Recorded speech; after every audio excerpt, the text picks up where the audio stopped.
medo do comunismo. Essa palavra está na boca do povo e tem rendido muitos debates. Você provavelmente já ouviu alguém falando algo sobre, né? Mas afinal, você sabe o que é comunismo? Em que contexto ele surgiu? E será que existe algum país comunista? Bom, o comunismo é um modelo político e socioeconômico que surgiu em meados do século XIX, na Europa, defendendo a formação de uma sociedade igualitária, sem divisões de classe, sem Estado e com a abolição da propriedade privada. A palavra comunismo deriva do termo em latim communis, que significa comum ou aquilo que pertence a todos. Para sermos justos, é importante frisar que essa não é nem de longe a primeira vez que alguém cita o fim da propriedade privada e a criação de uma sociedade igualitária. Inclusive, Karl Marx e Friedrich Engels defendem que teria existido um comunismo primitivo lá na pré-história. Apesar de serem considerados os grandes formuladores do ideal comunista contemporâneo, a propriedade privada é algo que vem sendo discutido há muito tempo e por variados grupos. Por exemplo, o pensador iluminista Jean-Jacques Rousseau defendia, ainda no século XVIII, o fim da propriedade privada por entender que ela era a causa da desigualdade entre os homens. Então, essa discussão estava muito longe de ser esgotada. Mas bem, para entendermos tudo isso, vamos por parte. Primeiro, vamos chamar na contextualização. Para entender como nasceu o comunismo, é importante falarmos da Revolução Industrial e do surgimento do proletariado, que nada mais é do que os trabalhadores. A implantação de indústrias modificou completamente as relações sociais, políticas e econômicas, principalmente as relações de trabalho. A partir desse momento, o homem passou a precisar vender a sua força de trabalho para conseguir sobreviver. Para Marx e Engels, tal ação teve como consequência direta a grande exploração da mão de obra proletária, a alienação, a pobreza e a miséria na qual essas pessoas passaram a estar submetidas. Embora o consumo tenha aumentado com a mão de obra assalariada, o lucro proveniente da industrialização e da exploração dos trabalhadores se concentrava nas mãos dos donos dos meios de produção. Com o surgimento de uma nova realidade social, política e econômica, a queda do antigo regime evidenciou que o mundo não girava mais em torno da disputa entre nobreza e plebe, mas sim do antagonismo entre proletariado e burguesia. Aquela histórica e famosa luta de classes que move o mundo, de acordo com Marx e Engels. Então, o comunismo nasce como uma resposta às contradições do modo de produção do capitalismo industrial, onde o trabalhador tudo produz, mas a nada tem acesso. Pode isso, Arnaldo? Para muitos pensadores do período, não. Se por um lado a Revolução Francesa garantiu a defesa da instituição da propriedade privada, por outro lado, ela também foi a grande legitimadora do modo de vida burguês baseado na industrialização e, consequentemente, na exploração do proletariado. No auge das revoluções liberais da Europa, lideradas pela burguesia, Marx e Engels lançam, em 1848, o Manifesto Comunista. Tal qual o grupo As Meninas, os autores analisaram a cadeia hereditária e perceberam que o proletariado vivia em uma situação extremamente precária, onde os ricos cada vez ficavam mais ricos e os pobres ficavam cada vez mais pobres.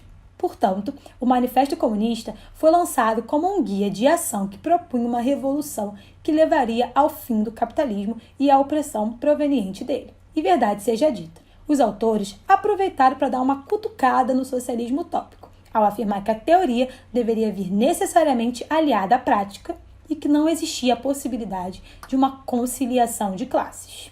Marx e Engels criticavam o socialismo utópico porque acreditavam que o capitalismo não poderia ser reformado, uma vez que a sua base era formada exatamente pela manutenção da desigualdade.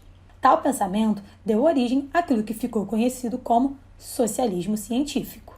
Muito resumidamente, Marx e Engels disseram basicamente o seguinte: quem somos? Comunistas. O que queremos? Revolução. Como queremos? Pelas mãos do proletariado. Não é à toa que a máxima do livro é: proletários de todo mundo, univos. Quando chama os trabalhadores de todo mundo, o manifesto evidencia que essa é uma luta sem nacionalidade, ou seja, de caráter internacional.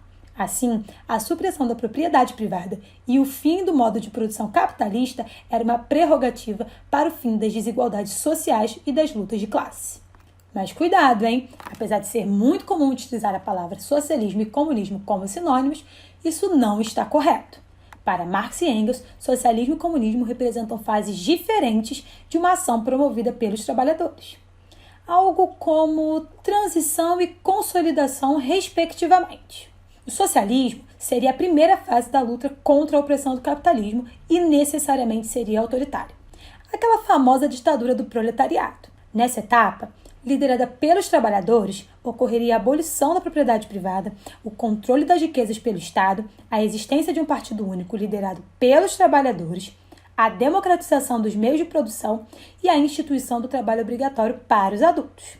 Além disso, defendiam a abolição do direito de herança, o fim do trabalho infantil e a educação pública e gratuita. Já o comunismo seria a fase final, a grande metassíntese da revolução. Nessa fase, não existiriam mais classes sociais, não seria necessária a presença de um Estado ou de fronteiras nacionais, não existiriam partidos políticos e a sociedade funcionaria a partir da auto-organização. E as nações? Bem, elas não existiriam mais.